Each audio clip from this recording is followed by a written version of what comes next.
घटत्या सीमांत उपयोगितेचा सिद्धांत हा अतिशय महत्वाचा प्रश्न आहे या वर्षीच्या बोर्डाच्या पॉइंट ऑफ व्ह्यू न.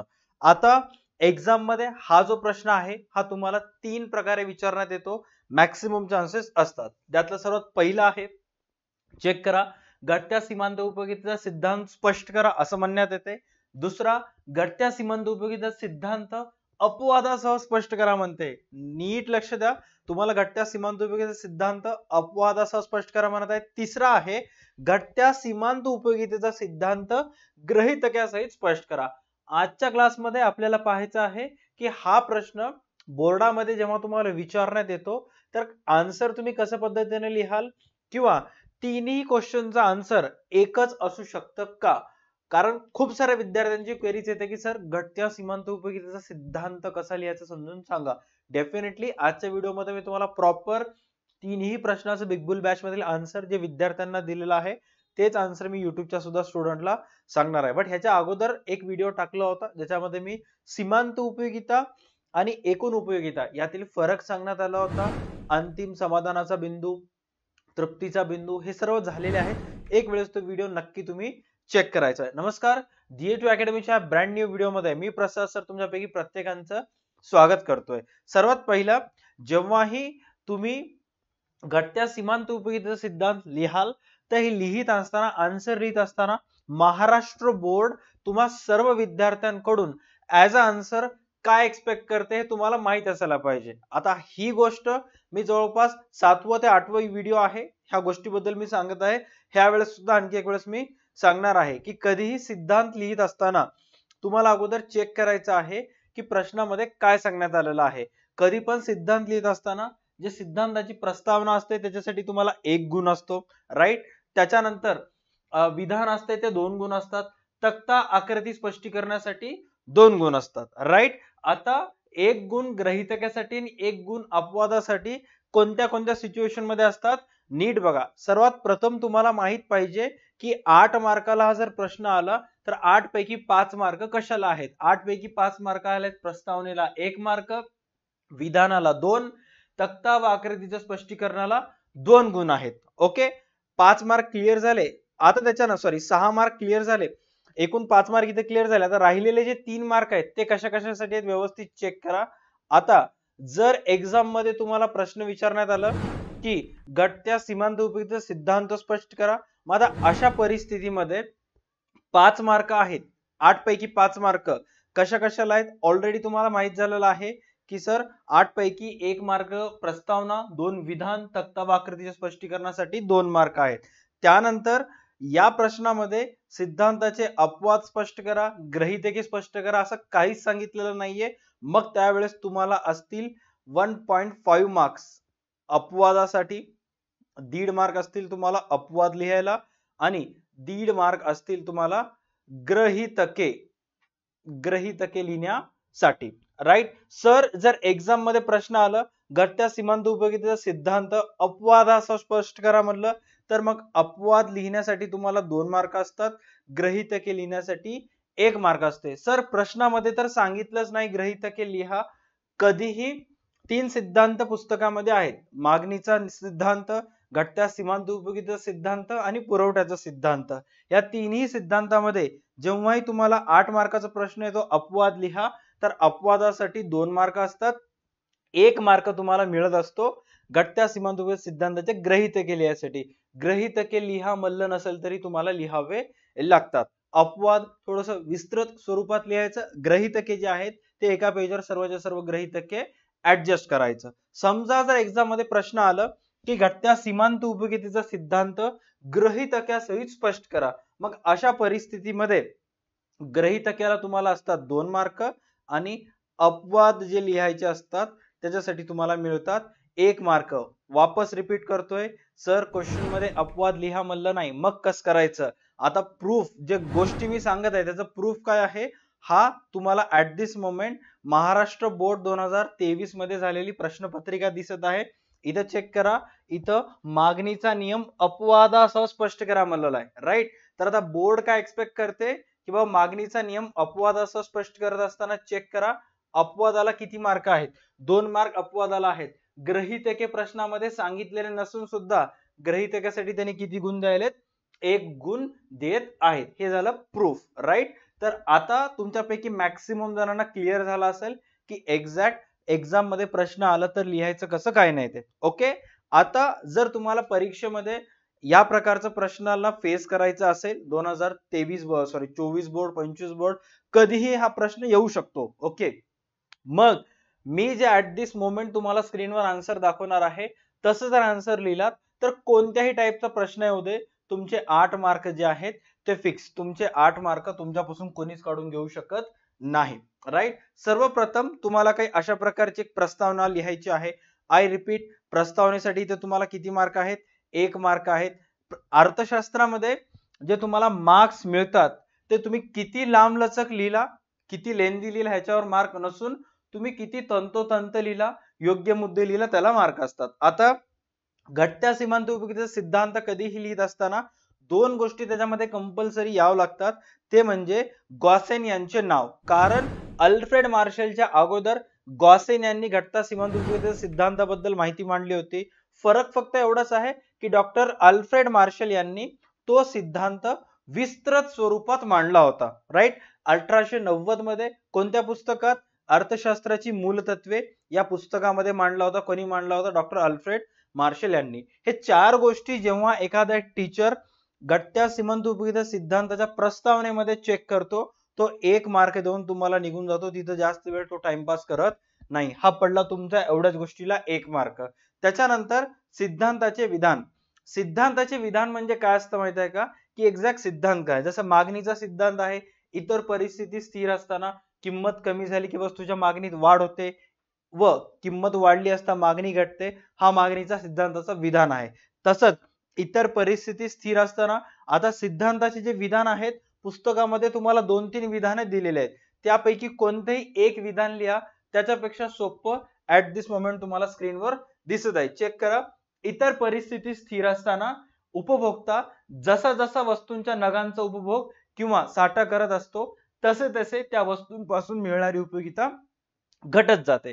आता इथं साठा नावाचा पण शब्द आला, वस्तू व सेवा पण आलं, सर्वच गोष्टी आल्या. त्याच्यामुळे ही जे विधान आहे ते एकदम तंतोतंत लागू होते. लिहून टाकायचंय. ओके, आता या विधानासाठी मिळतात तुम्हाला 2 मार्क. ऑलराईट, या विधानासाठी तुम्हाला किती मिळतात? 2 मार्क. याच्यावरून सिद्ध होते की अर्थशास्त्रामध्ये आता गृहीतकाला किती मार्क आहे?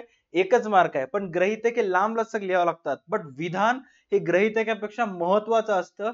ते महत्वाची गोष्ट लिहिण्याला तुम्हाला किती मार्क आहेत? 2 मार्क आहेत. आता त्याच्यानंतर आपल्याला लिहायचे ग्रहितके. ग्रहितके हे अपवादापेक्षा जास्त आहेत. तुम्हाला नीट लक्ष द्या, 8 ग्रहितके पुस्तकात दिलेले आहेत, राईट? या 8च्या 8 ग्रहितक्यांचं तुम्हाला एक छोटस माइंड मॅप तयार करायचा आहे. ट्रस्ट मी, ज्यांना हे ग्रहितके पाठ आहेत, माइंड मॅप तयार करण्यासाठी गॅरंटीड सांगतो 75 ते 80 सेकंद लागतात. 1.5 मिनिटाचा टाइम लागते एवढे हे ड्रॉ करण्यासाठी. याच्यामध्ये काही जास्त रॉकेट सायन्स नाही, काही नाही. इकडे 4 मुद्दे, इकडे 4 मुद्दे लिहून बस एक लाईन ड्रॉ करायचे, माइंड मॅप फिक्स झालं. हे कशासाठी? की त्या समोरच्या टीचरला तुम्हाला सांगायचं की बाबा 8च्या 8 गृहीतके मला पाठ आहेत, पण वेळेच्या अभावी मी त्या 8च्या 8 गृहीतकाचं एक्सप्लेनेशन लिहू शकत नाही. त्यामुळं गृहीतके जे 1 मार्काला आलेले आहेत किंवा 1.5 मार्काला गृहीतके आहेत ते मी तुम्हाला फक्त 4च विस्तृत एक्सप्लेनेशन वगैरे करेन. आता ह्या 8 गृहीतकापैकी कोणतेही 4 गृहीतके तुम्हाला एक्सप्लेनेशन करायचे. जर तुमच्याजवळ वेळ असेल तर तुम्ही 5 पेक्षा जास्त करू शकता, बट 5 पेक्षा जास्त एक्सप्लेनेशन करत बसायचं नाही. ऑलरेडी तुम्ही माइंड मॅप तयार केलेला आहे. 5 गृहीतकाचं एक्सप्लेनेशन करायचं मोर दॅन इनफ आहे. आता त्याच्यामध्ये कोणते कोणते घेऊ शकता? हे उपभोग सातत्य घेऊ शकता, एकजिन्सीपणा घेऊ शकता, योग्य आकारमान, स्थिरता, विवेकशीलता, संख्यात्मक मापन, कोणतेही तुम्ही घेऊ शकता. बट विश्लेषण जे आहे ते ऍट दिस मोमेंट तुम्हाला जेवढं स्क्रीनवर दिसत आहे तेवढंच विश्लेषण करायचं आहे, त्याच्यापेक्षा जास्त नाही. इवन तुम्ही तुमच्या पुस्तकेमध्ये सुद्धा जर पाहताल तर एवढंच विश्लेषण जे आहे त्याचं तुम्हाला देण्यात आलेलं आहे. अंडरस्टूड? डन. त्याच्यानंतर आपण जाऊयात नेक्स्ट स्टेज कडे, ज्याच्यामध्ये आपल्याला गृहीतके झाल्यानंतर आपल्याला नेक्स्ट स्टेज मध्ये जायचं आहे. अपवाद सर्वात शेवटी लिहायचे. ओके, सर्वात अगोदर प्रस्तावना, प्रस्तावना नंतर सिद्धांताचे विधान, गृहीतकाचा माइंड मॅप, गृहीतके तयार करायचे. ओके, गृहीतकेचा माइंड मॅप आणि गृहीतके तयार करायचे आहेत. त्याच्यानंतर तुम्हाला आकृती, कोष्टक आणि दोन्हीचं स्पष्टीकरण करायचं आहे. कोष्टक जे आहे ते काय अशा पद्धतीचं असलं पाहिजे ज्याच्यामध्ये तुम्ही पाठच करून टाका. इकडच्या साईडला 1 ते 7 भाकरी आणि इकडं 5 पासून चालू करायचं, कारण शेवटले जे आहे ते आपल्याला ऋणात्मक उपयोगिता आणायची असते. ओके, आणि कोष्टकाचं जे स्पष्टीकरण आहे ते एवढंच लिहायचं आहे. ह्याच्यापेक्षा जास्त तुम्ही लिहायच्या वाटेला जाऊ नका. खूप वेळा स्टुडंटला असं वाटते की कोष्टकाचं एक्सप्लेनेशन मी देतो, तिसरी भाकरी खाल्ली की 15, चौथी भाकरी खाल्ली की 10, याचं सगळे मी लिहून टाकतो, मग मला चांगले मार्क्स पडतात. काहीच गरज नाहीये. थोडक्यात तिथं लिहायचं, वरील तक्त्यावरून असे स्पष्ट होते की उपभोक्ता जसं जसं भाकरीच्या नगाचे सेवन करतो तसं तसं त्या नगापासून मिळणारी उपयोगिता क्रमशः घटत जाते. क्रमशः म्हणजे काय, इन सिक्वेन्स वाईज ते कमी कमी होत जाते आणि त्यानंतर शून्य व ऋण होते. बस एवढंच सांगायचं आहे. आता हे एवढं लिहित असताना विद्यार्थ्याच्या मनात काय चालू असते की आमच्या कॉलेजच्या सरांनी किंवा आमच्या ट्युशनच्या सरांनी किंवा युट्यूबच्या सरांनी आम्हाला शिकवत असताना प्रत्येक नगापासून मिळणारी उपयोगिता किती आहे काय नाही प्रत्येक वेळेस मोजून सांगलं होतं. ते कशासाठी, ते टीचिंगची प्रोसेस असते, तुम्हाला समजावं म्हणून सांगायचं असतं. बट लिहित असताना कुठं तुम्हाला तुमच्या लिहिण्यावर मर्यादा आणावं लागतात. Okay, done. एवढंच लिहायचं आहे, ह्याच्यापेक्षा जास्त लिहित बसायचं नाही. राईट, आणि हे सुद्धा लिहित असताना हे जे ग्रीन कलर मध्ये दिसायला ना, हे बॉस $1,000,000 लाईन आहे. एवढं जरी लिहिलं तर मोर दॅन इनफ आहे. काय सांगितलेलं आहे की वरील तक्त्यावरून असे स्पष्ट होते की जसजसं उपभोक्ता भाकरीचे सेवन करतो तसं तसं त्या वस्तूपासून मिळणारे उपयोग, थोडस इथं हे झालेलं आहे, जस्ट 1 सेकंड,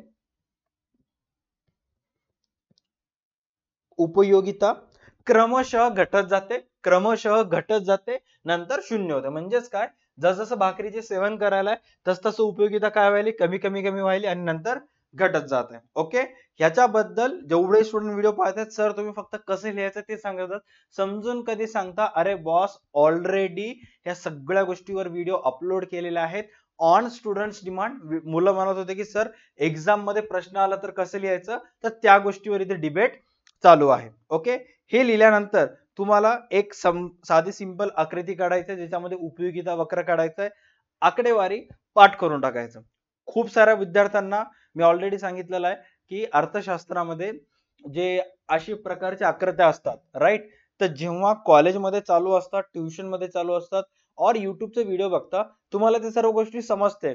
बट ज्या वेळेस हे सगळं बंद होते, तुम्ही उत्तर लिहित असता, उत्तर लिहित असताना जेव्हा तुम्ही आठवायचा प्रयत्न करता तर तुम्हाला आठवतच नाही की या वक्रावर काय होतं, या वक्रावर काय होतं, एक्झॅक्ट त्याला नाव काय दिलेलं होतं. मग अशा वेळेस तुम्हाला काय करायचं आहे, तुम्हाला काही जोडपेज घ्यायचे आहेत जे मार्केटमध्ये वगैरे मिळतात आणि जेवढेही आकृत्या आहेत त्या सर्व आकृत्या त्या पेजवर लिहायचं आहे. आणि एक्झामचे जे गॅप डेज असतात, जसे की आता ओसीएमचं झाल्यानंतर मे बी 7 तारखेला काही जणांचं 5 तारखेला सहकारचं आहे, 7 तारखेला अकाउंटचं आहे, 9 तारखेला इकॉनॉमिक्स आहे. तर ह्या गॅप बिटवीन जे इन बिटवीन गॅप पिरियड असतात त्या पिरियड्स मध्ये तुम्हाला काय करायचं आहे, ते सर्व आकृत्या कंटिन्युअसली रोज 15 ते 20 मिनिट ऑब्झर्व करायचे, जेणेकरून तुम्हाला परफेक्ट होत नाही. आणि मग हे कंटिन्युअस 4-5 दिवस ठेवायचं आणि एक वेळेस आपण काय करायचं, मनातल्या मनात कोणतीही एक आकृती उचलायची आणि मग ते उचललेली आकृती आपण न बघता ड्रॉ करायचा प्रयत्न करायचा.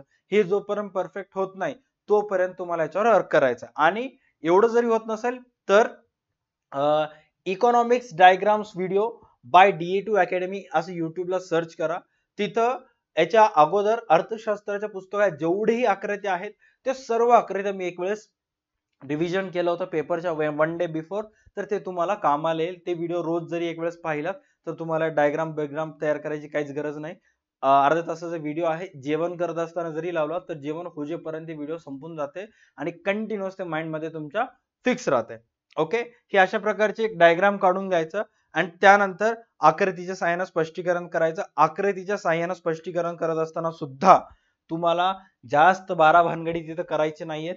3 मुद्द्यामध्ये तुम्हाला मॅटर क्लोज करायचा आहे. सर्वात पहिल्या मुद्द्यामध्ये तुम्हाला काय लिहायचं आहे की आकृतीमध्ये कोणत्या अक्षरावर काय लिहिलेलं आहे, कोणत्या बिंदूत काय आहे, कोणता बिंदू वरून खाली येतं ते तुम्हाला तिथे लिहायचं आहे.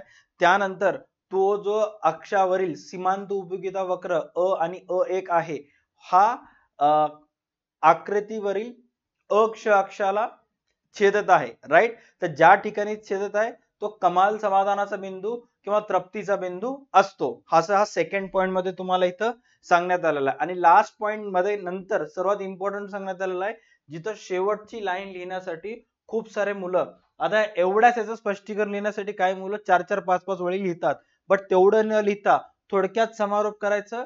तृप्ती बिंदू नंतर वस्तूचे उपभोग घेतल्यास सीमांत उपयोगिता ऋण होते, बस एवढंच. म्हणजे इन शॉर्ट काय आपण डिस्कशन करत आहोत या मोमेंटला, हा तृप्तीचा बिंदू आहे, अंतिम समाधानाचा बिंदू आहे. याच्या नंतर जर उपभोक्त्याने जर वस्तूचं उपभोग घेतलं, मिळणारी जी सीमांत उपयोगिता असते ते ऋण होत जाते. हा एवढ्या गोष्टीसाठी तुम्हाला फक्त आणि फक्त ह्या एवढ्या पॉइंट बद्दलच एक्सप्लेनेशन करायचं आहे, राईट. आणि त्याच्यानंतर येतात अपवाद. घटत्या सीमांत उपयोगितेचे अपवाद आहेत. जर तुम्हाला अपवादासह स्पष्ट करा म्हणलं तर अपवाद थोडस विस्तृत स्वरूपात लिहायचं, आणि गृहीतके सहित स्पष्ट करा म्हणलं तर गृहीतके थोडस तुम्हाला विस्तृत स्वरूपात लिहायचे. आता अपवाद जे आहेत ते काय अशा पद्धतीने तुम्ही लिहू शकता. सर्वात पहिले छंद लिहू शकता. आता हे जे दिलेले आहेत हे बिग बुल बॅचचे नोट्स आहेत, ह्याच्यामध्ये एक्स्ट्रा माहिती दिलेली आहे जे की तुम्हाला परफेक्ट व्हावं म्हणून, ओके. बट तुम्ही थोड्या थोड्या याच्यामध्ये 5-6 वळीमध्ये सुद्धा लिहू शकता. छंद, त्यानंतर पैसा, व्यसन, सत्ता, हे 4 जरी अपवाद तुम्ही लिहिलात तिथं तर मोर दॅन इनफ आहे. All right. आय होप घटत्या सीमांत उपयोगितेचा सिद्धांत एक्झाम मध्ये आलं तर कसं लिहायचं हा एक्झॅक्ट इन डेप्थ डिटेल तुम्हाला कळाला असेल. तर नक्की व्हिडिओ जर आवडल्यास व्हिडिओला नक्की लाईक करा. प्लस सर्वात महत्वाचं, तुम्हाला अर्थशास्त्राच्या पुस्तकामध्ये जेवढेही प्रश्न आहेत, कोणता प्रश्न कसं लिहायचं हे जर कळत नसेल तर ह्या व्हिडिओच्या डिस्क्रिप्शन मध्ये कमेंट करा. नक्की मी त्या प्रश्नावर व्हिडिओज बनवेन. आणि अर्थशास्त्राचा स्वाध्याय जर समजत नसेल, त्याचे जर प्रश्न पाहिजे असतील, अर्थशास्त्र, ओसीएम किंवा राज्यशास्त्र, भूगोल, इतिहास, कोणत्याही विषयाचे किंवा कॉमर्स मधला अकाउंटचे वगैरे स्वाध्यायाचं पाहिजे असेल तुम्हाला एक्सरसाइज क्वेश्चन, तर प्ले स्टोअरला जाऊन DA2 अकॅडमीचा ऍप डाउनलोड करा. ऍप डाउनलोड केल्यानंतर तिथे 21 रुपयाचा नोट्स एक्सपर्ट कोर्स दिसेल, तो परचेस करा. तिथे सर्व नोट्स तुम्हाला अवेलेबल होतील. त्याचबरोबर इम्पॉर्टंट सर्वच्या सर्व तुम्हाला क्वेश्चन्स सुद्धा तिथे तुम्हाला त्याचे आन्सर्स मिळतील. प्लस जे बोर्डाच्या दृष्टिकोनातून पेपर प्रेझेंटेशन असतो किंवा सॅम्पल पेपर असतात ते सुद्धा तुम्हाला तिथे अवेलेबल होतात. व्हिडिओला लाईक, चॅनलला सबस्क्राईब करायचं आहे. सो भेटूयात नेक्स्ट व्हिडिओमध्ये. तोपर्यंत पाहता तुमचं आवडतं युट्यूब चॅनल DA2 अकॅडमी. टाटा bye bye, take care and stay connected. भेटूयात नेक्स्ट क्लासमध्ये.